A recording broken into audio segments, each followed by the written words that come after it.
Welcome all of you. स्वागत है आप लोगों का इस कक्षा में। आज हम टॉपिक जो पढ़ने जा रहे हैं दैट इज फिश माइग्रेशन, यानी मछलियों का प्रवासन। तो मछलियों का प्रवासन, मछलियां ये क्या होता है, देखिए कि migration is the movement of large number of animals. ये सिर्फ मछलियों में नहीं होता है, पक्षियों में होता है और दूसरे जानवरों में होता है। तो बहुत ज्यादा संख्या में किसी विशेष प्रजाति के जानवर अगर एक से दूसरी जगह भोजन के लिए, प्रजनन के लिए या जो जलवायु है या मौसम है उसके एक्सट्रीम कंडीशन से बचने के लिए, जैसे मान लीजिए कि कुछ चिड़िया जो है, जब होता क्या है कि रूस या चीन या जो साइबेरिया या उस तरह के क्षेत्र हैं जहां बहुत ठंड पड़ती है, तो वहां से जो विंटरिंग के टाइम में क्या होता है कि भारत आ जाती है। बहुत सारी ऐसी माइग्रेटरी बर्ड्स है। तो उसी प्रकार से जो वेदर कंडीशन है, जो मौसम से संबंधित जो कारक है, उससे बचने के लिए और एक से दूसरी जगह पे चले जाएं या फिर भोजन की तलाश में चले जाएं या फिर प्रजनन की प्रक्रिया के दौरान चले जाएं, तो इसको हम कहते हैं माइग्रेशन। अब बहुत सारी मछलियों के केस में क्या होता है, एक शोल या स्कूल कहलाता है। तो बहुत सारे मछलियों का जो पूरा जत्था एक साथ जो मूव करता है, when the large number of fish come together and move socially, it is called shoaling। उसी प्रकार से एक चीज होती है स्कूलिंग। ये उनका जो मूवमेंट होता है उतना सिंक्रोनाइज होता है कि ये एक खास शेप में सारे फॉरेजिंग मछलियों का मूवमेंट होता है। मछलियां एक साथ ऊपर या नीचे जो मूव करती है वो कहलाता है स्कूलों की स्कूलिंग कहलाती है। देखिए ये सारे एक साथ ऊपर की तरफ एक दिशा में जा रही है। ये भी एक स्कूल है मछलियों का।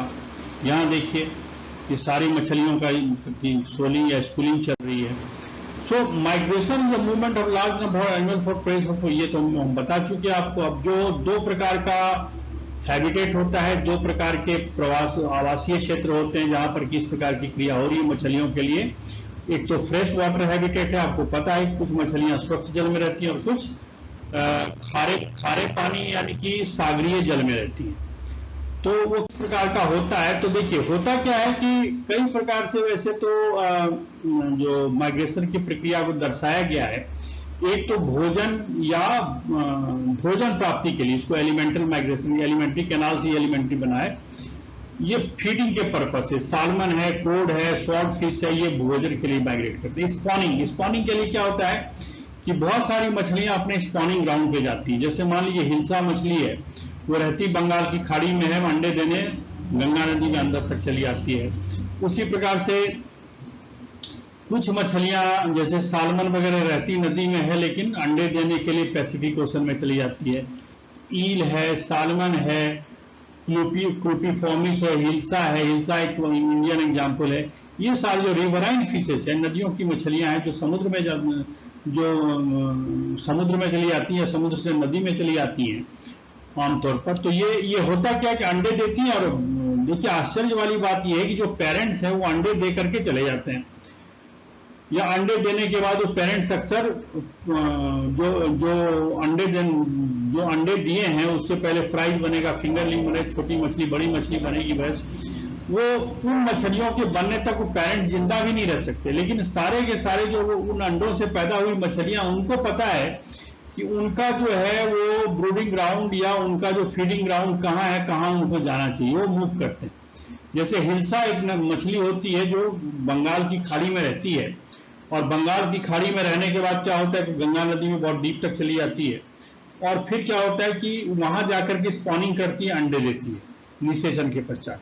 अंडे देने के बाद जो अंडे होते हैं उनसे जो फ्राइड छोटी मछलियां निकलती हैं वो थोड़ी बड़ी होती है, और बड़ी होकर के अपने आप ही फिर से वो बंगाल की खाड़ी में चली जाती है। जुबिनाइल माइग्रेशन, जो लार्वा, यही मैंने कहा, लार्वल फिश जो है अपने स्पॉनिंग ग्राउंड में हैचिंग होती है और फिर बहुत लंबी दूरी तक तय करके अपनी फीडिंग ग्राउंड पे पहुंच जाती है। जैसे हिल्सा जो है वो गंगा नदी से वहां चली गई, कहां, बंगाल की खाड़ी में। उसी प्रकार से सालमन है वो पैसिफिक ओशन से अपने रेस्पेक्टिव नदियों में चली जाती है। रिक्रूटमेंट में बहुत सारी लार्वा जो है एक नर्सरी हैबिटेट से अपने ये तो वही बात होगी। सीजनल माइग्रेशन की समर में जो नदियां जो है ज्यादा ठंडा पानी हो जाता है तो ऐसे जगह पे चली जाती है टेम्परेचर सही हो। फिर जब वहां गर्मी बढ़ती है तो फिर वो वहां से वहां चली जाती है जहां पे पहले टेम्परेचर ज्यादा नीचे हो गया था और अब रहने लायक सही है। लेकिन वही होता है कि मतलब गर्मी एक जगह बढ़ती है तो ठंडे की प्रदेश की ओर चले जाते हैं, और जब यहाँ ठंड ज्यादा हो जाती है, टेम्परेचर पानी का बहुत कम हो जाता है, तो फिर जो पानी का गर्म प्रदेश है वहां पर चली जाती है। ठीक है, उसी प्रकार से देखिए जैसे कि फिश का माइग्रेशन है, ये अगर हैबिटेट चेंज के हिसाब से देखें तो 3 प्रकार का, एक पोटेमोड्रामस है, ये fresh water to fresh water, यानी कि नदी के ही दूसरे जगह पे चले जाए तो पोटेमोड्रामस है। ओशनोड्रामस, ये समुद्र में ही एक से दूसरी जगह चले तो ओशनोड्रामस है। डाइड्रामस, या तो वो नदी से समुद्र में जाएगा जिसको हम कैटाड्रामस कहते हैं, या फिर समुद्र से नदी में जाएगा जिसको हम एनाड्रामस कहते हैं।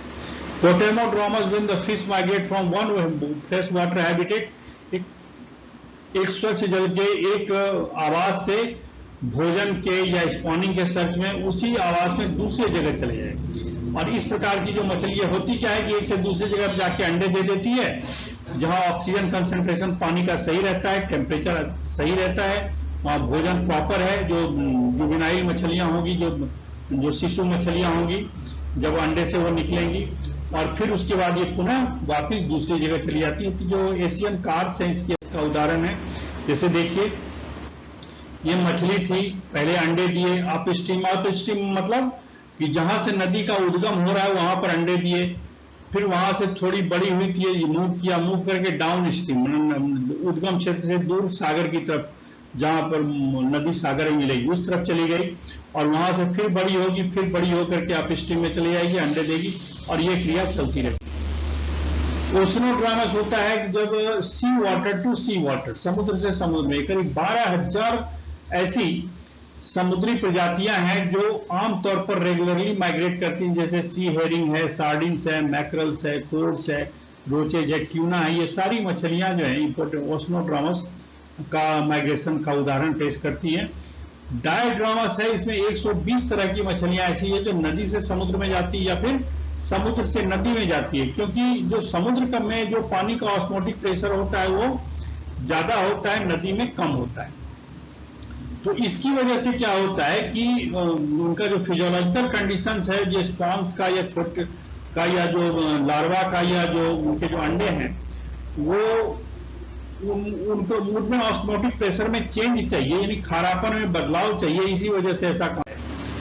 तो जैसे मैंने कहा कैटाड्रोमस जो नदी से समुद्र में जा रही है, एनाड्रोमस जो समुद्र से हमारी तरफ आ रहे हैं, अनाड्रोमस समुद्र से हमारी तरफ नदियों में आ रहे हैं, वो एनाड्रोमस हो।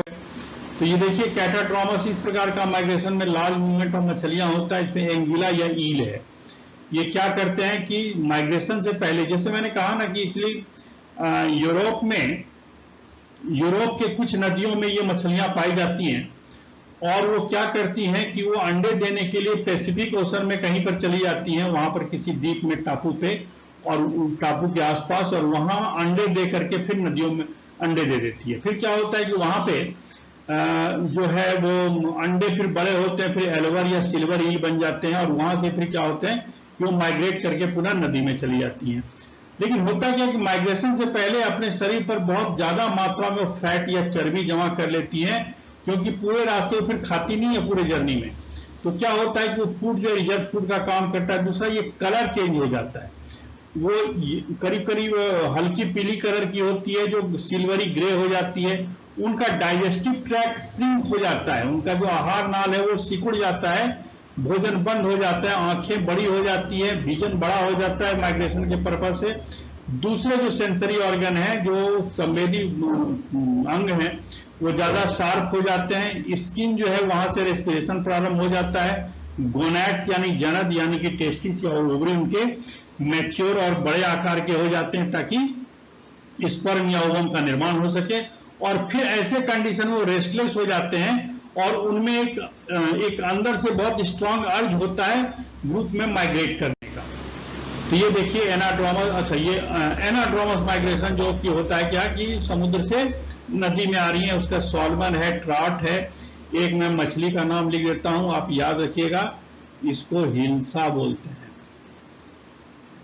ये मछली बड़ी महंगी बिकती है बंगाल और बिहार में, ठीक है।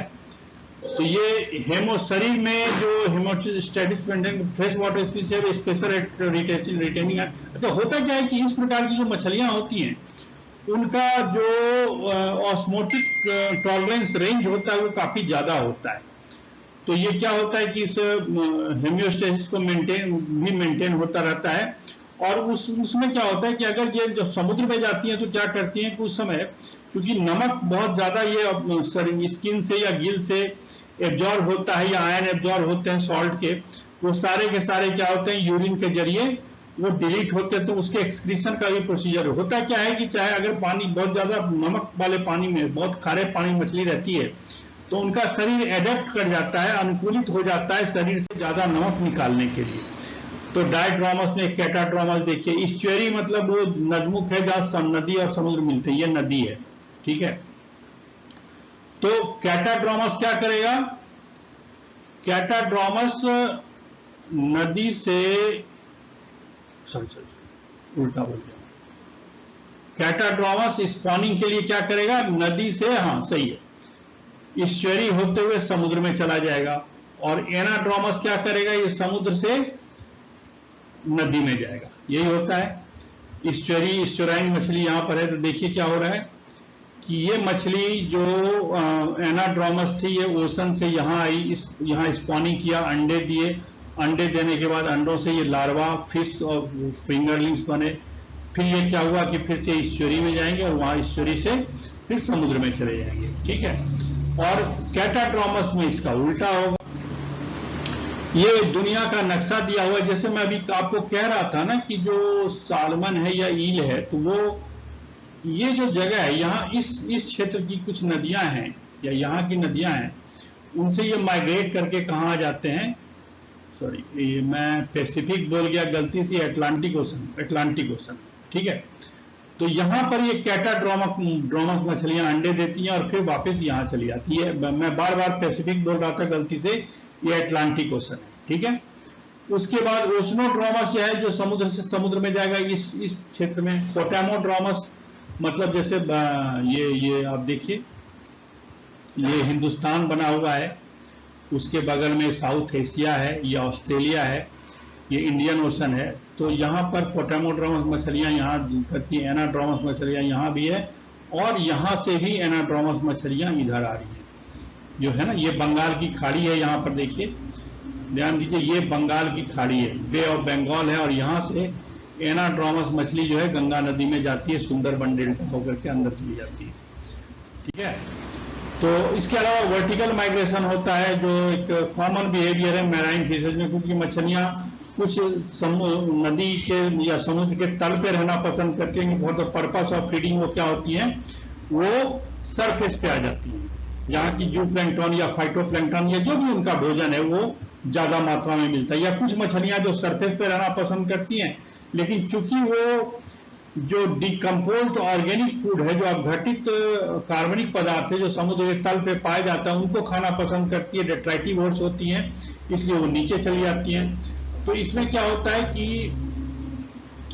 जो वर्टिकल माइग्रेशन में उसका सेक्स, एज और बायोलॉजिकल रिदम्स काम करता है, और बाहर का फैक्टर लाइट, ग्रेविटी, ये सारी चीजें, प्रीडेटर प्रे इंटरैक्शन की वहां प्रीडेटर्स है, नदी है, टेम्परेचर, ये सारी चीजें करती हैं।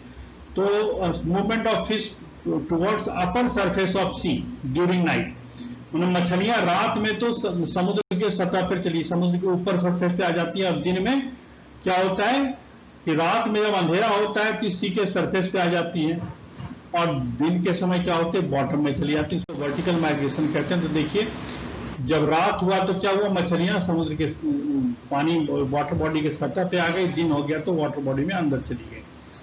तो ये सारी चीजें, फिर इसमें सिग्निफिकेंस जो होता है जो वर्टिकल माइग्रेशन का या किसी भी प्रकार के माइग्रेशन का, वर्टिकल माइग्रेशन का मुख्य रूप से, क्योंकि जो दूसरे डायड्रोमस खासतौर से जो हमने माइग्रेशन पढ़ा, वो मुख्य रूप से रिप्रोडक्शन या स्पॉनिंग के पर्पज से होता है। लेकिन माइग्रेशंस के और भी कई एडवांटेज है। जैसे पहला, प्रीडेटर्स से अवॉइडेंस की, उनका जो भक्षी है उसको वो अवॉइड करना चाहते हैं, तो वो शैलो वाटर में चले जाते हैं रात में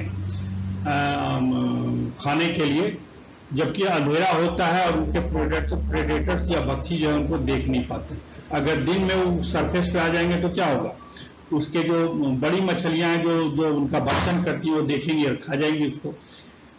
दूसरी बात की वार्म वाटर में फीड नाइट में वो कर लेते हैं फीड करने के लिए, और जो दिन के समय क्या होता है कि वो ठंडे पानी में रहती है, तो अल्टरनेटिवली ये होता है।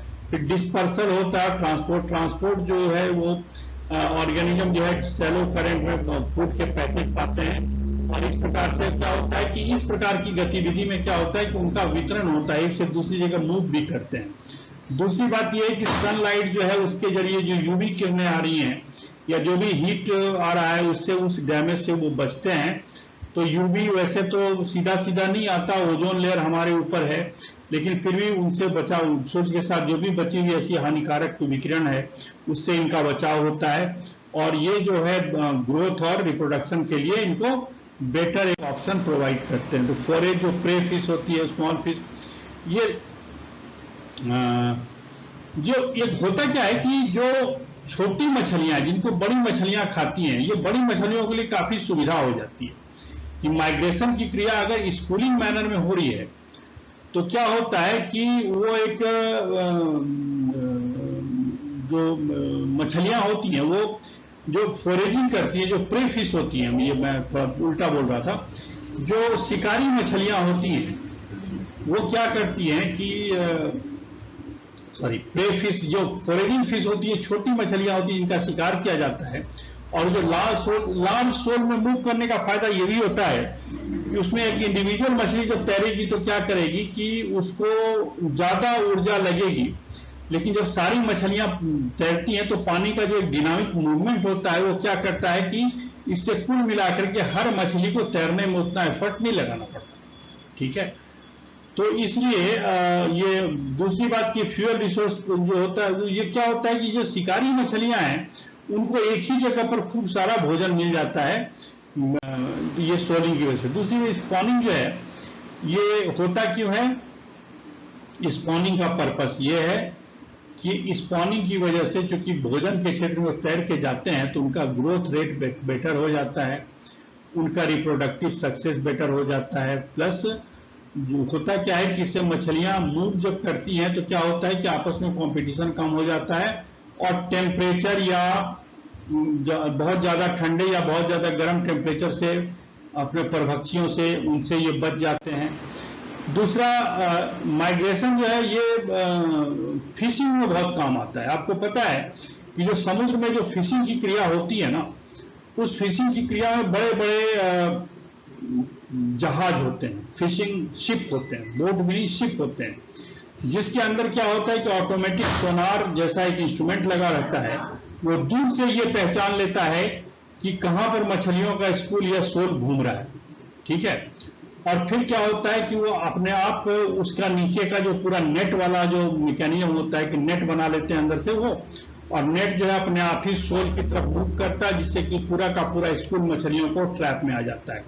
तो अगर मछलियों के माइग्रेशन की जानकारी हो तो इससे फिशिंग में, क्योंकि आपको पता है कि दुनिया में एक करीब बहुत सब्सटेंशियल पॉपुलेशन दुनिया का ऐसा है जो अपने भोजन के लिए, पोषण के लिए, जीवन यापन के लिए मछलियों को एज ए फूड यूज करता है, भोजन के लिए मछलियों को यूज करता है, क्योंकि वो प्रोटीन के रिच सोर्स होते हैं।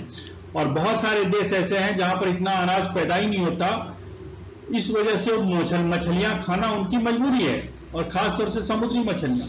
तो जाहिर सी बात है कि जो फिशिंग है it's a very big business world over, और उसमें क्या होता है कि जो माइग्रेटरी बिहेवियर है मछलियों का, वो फिशिंग पैटर्न, फिशिंग के लिए बड़ा कारगर या उपयोगी साबित होता है।